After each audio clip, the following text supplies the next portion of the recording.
Matt West here, and today I'm joined by former Cincinnati Reds pitcher Tom Browning. Tom, as you know, won a World Series and threw the only perfect game in Reds history. Tom has offered to take a quick look at a pitch submitted for analysis at PowerChalk.com.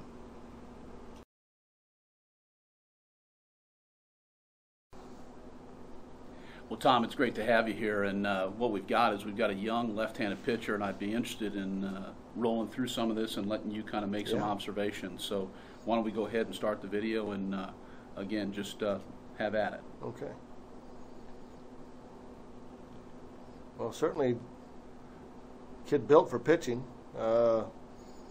just based on those still frames here. It just seems to me that well, one, when he gets his leg up, he does tend to drift towards the plate a little bit. But his mechanics and everything are solid. I'm not so certain that his stride isn't too long based on the fact that he lands with that heel first. But I think, again, all those things are little things that can be fixed. But his arm's in a good position there with that foot on the ground. He does absorb a lot of that energy with that front side, so he at least collapses that front side and gets out over that front leg, you know. But being 16 years old, that's a pretty good delivery. Tom, you mentioned, you know, first off about he leans out a little bit. Is that something you look for? Is guys staying rather what I call tall over the rubber? I'm a real big believer in that as well. I like guys to kind of get that front leg up under, you know, in a relaxed position, and it looks semi. But see how his toe goes up there. I'd like for that foot to hang a little bit, but again, I think because he's drifting, he creates a little bit of tension in that lower half. But he obviously makes some good adjustments on the way down there. I would like to see that a little softer front foot, but the fact that he does absorb, he collapses that knee down there and allows him to get over that front side. It probably is a very useful delivery. Yeah, you know, it is kind of surprising watching him be a heel striker and yet cushion that with that front leg. Is that something you look for, and if so, what do you work on when guys are heel strikers? What kind of techniques do you use?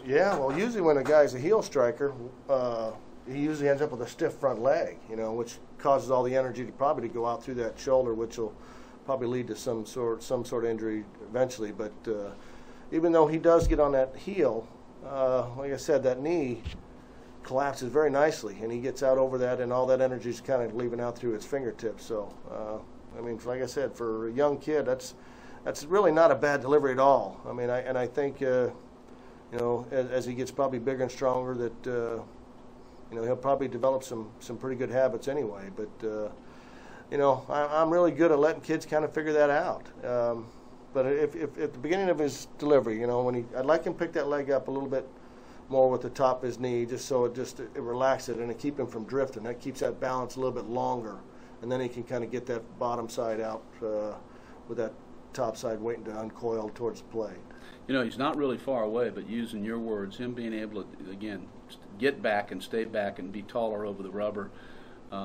Outside of that and the heel striking, let's talk a little bit more around some of the things that you think young pitchers need to be aware of. We talked earlier off camera, so to speak, about guys learning how to throw a fastball, command a fastball. Give us a couple of things for a young pitcher to take away to keep things simple and be able to get better. Well, I think, you know, the more relaxed you are, the better chance you have of repeating your delivery.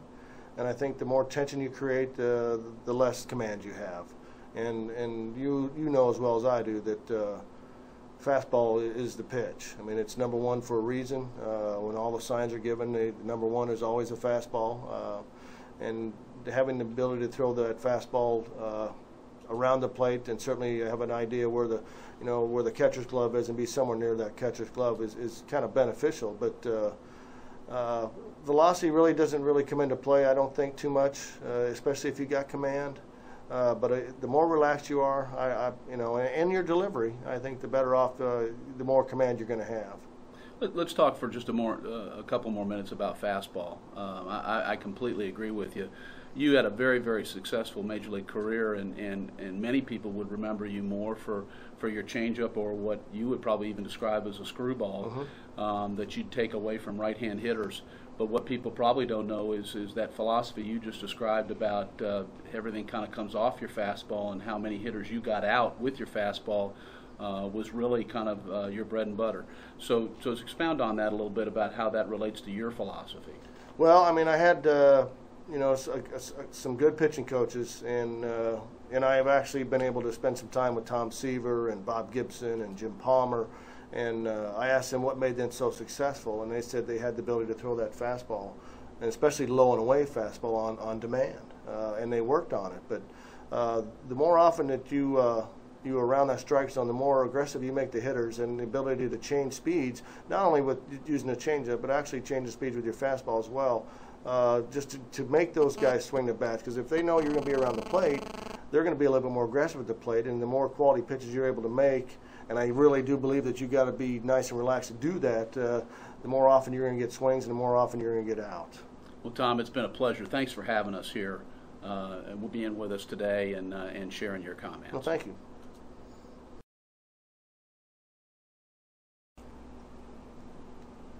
Players, if you'd like to have your pitch or swing analyzed by a PowerChalk Pro, go to www.powerchalk.com.